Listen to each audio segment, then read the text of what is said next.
तो ईरान से cease fire के बाद भी मिडिल ईस्ट में तनाव बढ़ता जा रहा है। लेबनान और इजराइल के बीच छिड़ी हुई जंग अब भीषण रूप अख्तियार कर चुकी है, जिसमें सैकड़ों लोग हताहत हो गए। बीते 24 घंटों में लेबनान पर इजराइल के भीषण हवाई हमलों ने भयंकर तबाही मचाई है। दक्षिण लेबनान से लेकर राजधानी बेरूत तक आईडीएफ के हमलों से धुआं हो गया है। तस्वीरें बेरूत की है, जहां एक के बाद एक 3 धमाकों से पूरा शहर दहल गया। तबाही का ये मंजर देखिए, कई इमारतें तबाह हो गई हैं, सैकड़ों गाड़ियां क्षतिग्रस्त हैं और लोग मलबों में अपनों को ढूंढ रहे हैं।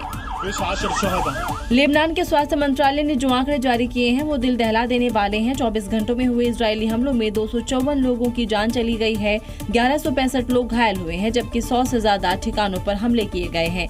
साफ है, अब युद्ध का सेंटर पॉइंट लेबनान बन गया है। नेतन्याहू किसी भी कीमत पर हिजबुल्लाह को हमास की तरह मिट्टी में मिलाना चाहते हैं और इसके लिए वो किसी की भी नहीं सुन रहे हैं। ऐसे में सवाल ये है कि क्या 14 दिन का सीज फायर टूट जाएगा? किसी की गुलामी कैसे करनी है ये सीखना हो तो कोई पाकिस्तान से सीखे। शहबाज ने ट्रंप की गुलामी की सारी हदें पार कर दी। 25 करोड़ पाकिस्तानियों की इज्जत को ट्रंप के सामने नीलाम कर दिया।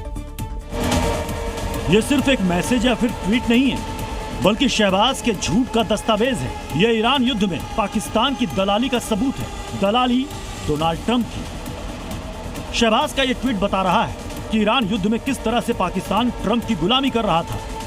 ये ट्वीट प्रमाण है कि पाकिस्तान को कौन चला रहा है। ये पोस्ट बता रहा है कि शहबाज वही करते हैं जो ट्रंप चाहते हैं, जो ट्रंप बोलते हैं। अब इस ट्वीट को देखिए और समझिए।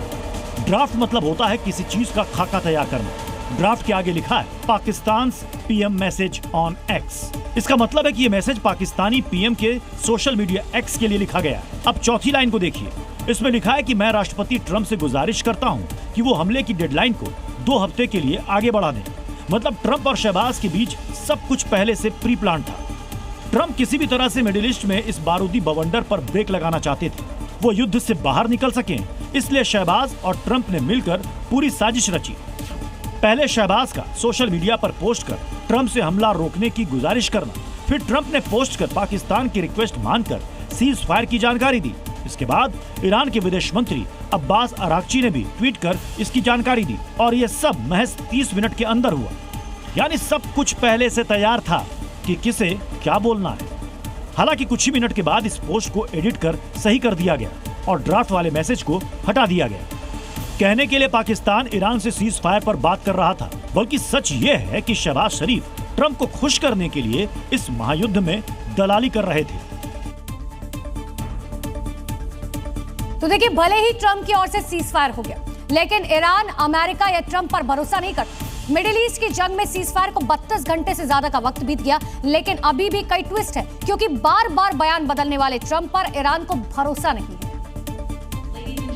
क्योंकि युद्ध के दौरान ट्रंप अपने कई बयानों पर टिक नहीं पाए, बार बार पलटते रहे। यही कारण है कि सीज फायर की घोषणा के बाद भी ईरान की सेना पूरी तरह से सतर्क और तैयार है।